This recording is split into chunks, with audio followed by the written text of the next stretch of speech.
Welcome back friends in our YouTube classes. अपनी class 6 history chapter first की series में को हम आगे बढ़ाते हुए इसका अगला टॉपिक देखते हैं। वन पास्ट और मैनी, मतलब सिर्फ एक अतीत है या बहुत सारे अतीत है। तो देखिए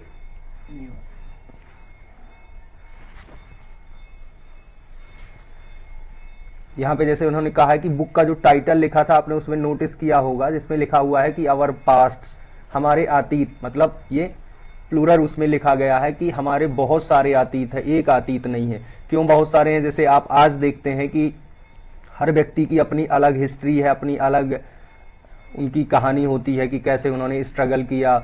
चाहे आप फार्मर को देखें तो उनकी अलग हिस्ट्री है ना, और जो मजदूर हैं उनकी अलग हिस्ट्री है, मर्चेंट है उनकी अलग हिस्ट्री है, लीडर्स होते हैं उनकी अलग हिस्ट्री है, प्रशासक है उनकी अलग हिस्ट्री है।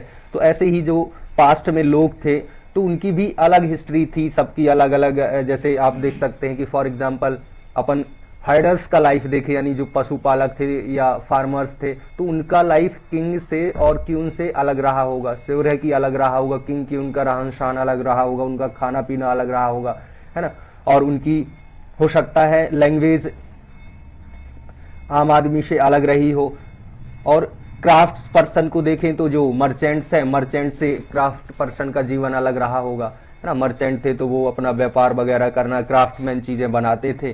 तो आज भी जैसे also as is true even today, आज भी हम देखें तो पीपल फॉलोड डिफरेंट प्रैक्टिसेस, है ना। अलग अलग उनकी प्रैक्टिसेस होती हैं, परंपराएं होती हैं, रिवाज होते हैं and different part of countries. For example today most of people living in Andaman, जैसे हम एग्जाम्पल के लिए देखें तो आज भी जो अंडमान आइलैंड में लोग रहते हैं उनका जो फूड है वो फिशिंग है, हंटिंग है, कलेक्टिंग फॉरेस्ट प्रोड्यूस, ये सब लगभग कह सकते हैं कि ये आज भी उसी तरह का जीवन जीते हैं जैसे कि पहले आदि मानव जीता था, पहले के आज से थाउजेंड्स ईयर्स ऑफ एगो आम आदमी जीता था। उस तरह का जीवन उनका आज भी है।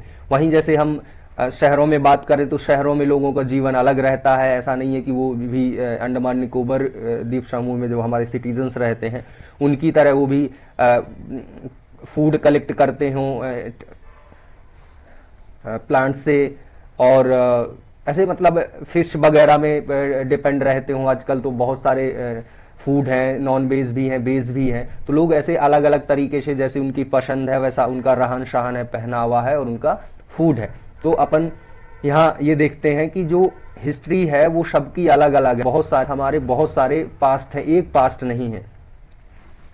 और यही चीज उन्होंने कहा है कि as existed in past as well, और यही चीज पास्ट में भी एग्जिस्ट करती रही होगी कि सभी लोगों का जो लिविंग स्टाइल था, सभी लोगों का जो फूड था, सभी लोगों का जो पहनावा था, उनकी कुछ रीति रिवाज रही होंगी जैसे गॉड को वर्शिप करने की, वो सेम नहीं थी, अलग अलग थी।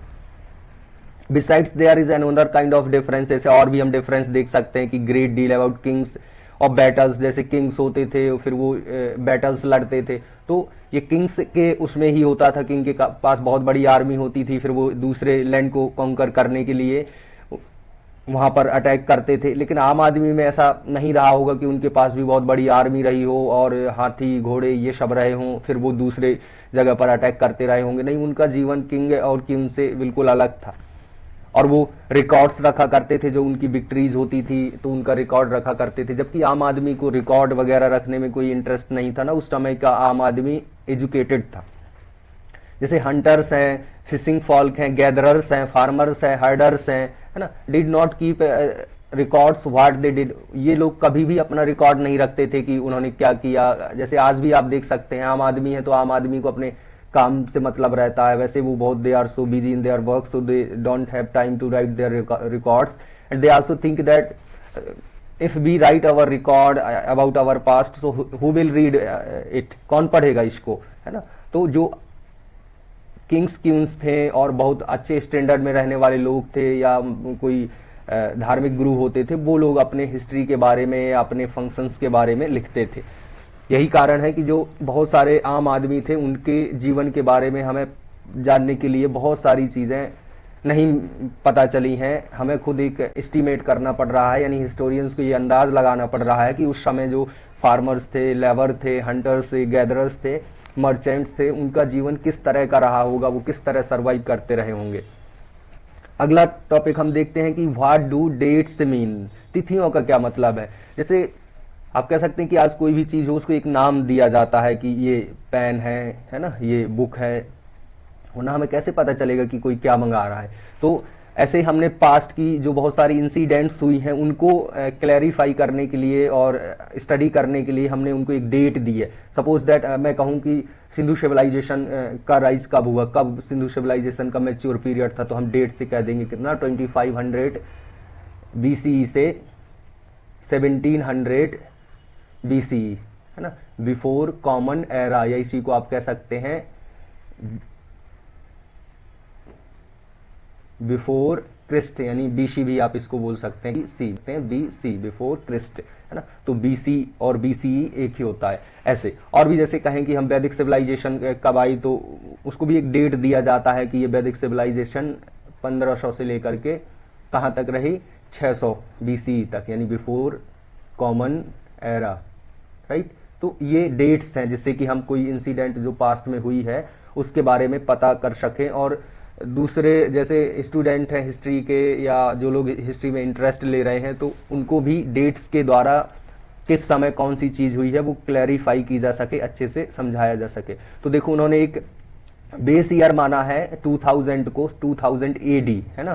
2000 AD को बेस ईयर मानकर हम हिस्ट्री की इस बुक में जो इंसिडेंट है उनको इस डेट के बेस पर देखेंगे कि मतलब दो, जैसे बोलेंगे कि 8000 ईयर्स पहले ऐसा हुआ था, तो 8000 ईयर पहले का मतलब है कि 2000 से 8000 ईयर पहले, यानी ये देखा जाए तो ये इंसिडेंट कब हुई होगी, जो बोल रहे हैं 8000 ईयर पहले हुई होगी, ये ऐड करना पड़ेगा क्योंकि ये AD है, तो ये कितना हो जाएगा 1000, यानी जैसे अपन ये बोले कि 2000 से कितने वर्ष पहले ये घटना हुई है, तो हम बोलेंगे 1000 ईयर पहले ये घटना हुई है ना। इसलिए हम किसको एक डेट फिक्स कर दी गई है कि हम जो भी चीजें पास्ट के बारे में बताएंगे वो 2000 AD को बेश मान करके बताएंगे, right. All dates before the birth of Christ are counted backward and unusually have the letter BC, है ना।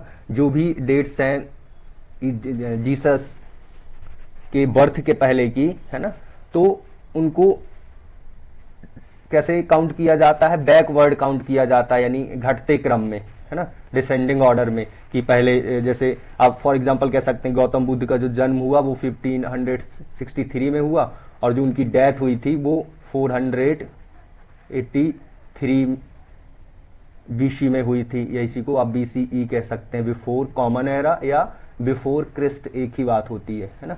ऐसे तो कैसे ये काउंट कर रहे हैं हम डेट्स को, बैकवर्ड, पीछे की ओर, यानी डिसेंडिंग ऑर्डर में।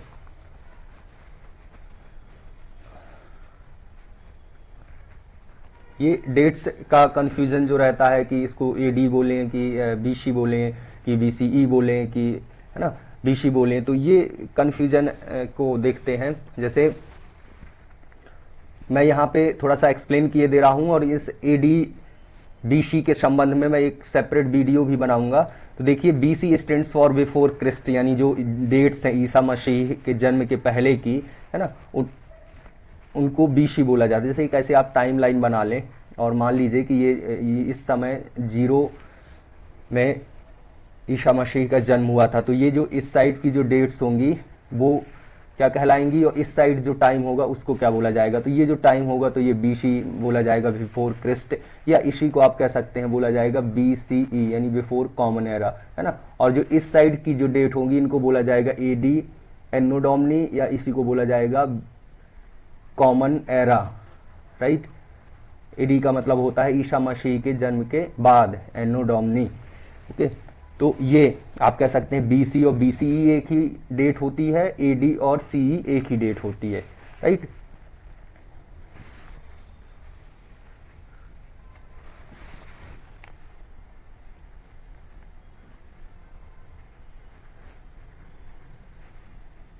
अब जैसे यहाँ पे बोला गया find 2 dates mention on page 3 which set of letters would you use for them, यानी देखिए पेज नंबर 3 पे कुछ डेट्स दी गई हैं, तो उनको अपन क्या लिखेंगे, AD लिखेंगे कि BC लिखेंगे, ओके। तो पेज नंबर 3 हम देख लेते हैं। ये है, इसमें ये देखिए कुछ डेट्स लिखी हैं, जैसे ये 4700 लिखा हुआ है, तो इसको आप क्या कहेंगे, ये BCE की बात की जा रही है, यानी ये सब चीजें बिफोर कॉमन एरा या बिफोर क्रिस्ट, है ना, ईसा पूर्व में हुई है। ये जो डेट 2500 ईयर्स एगो है, ये भी कब हुई है, ईसा पूर्व में हुई है, BC में हुई है, राइट। तो अपन इनको क्या कहेंगे, BC कहेंगे। इनको कभी भी हम AD या C नहीं बोलेंगे, कॉमन एरा या एनोडोमनी नहीं बोलेंगे, क्योंकि ये जो भी इंसिडेंट है ये ईसा मसीह के जन्म के पहले की घटनाएं हैं। ओके, जय हिंद जय भारत।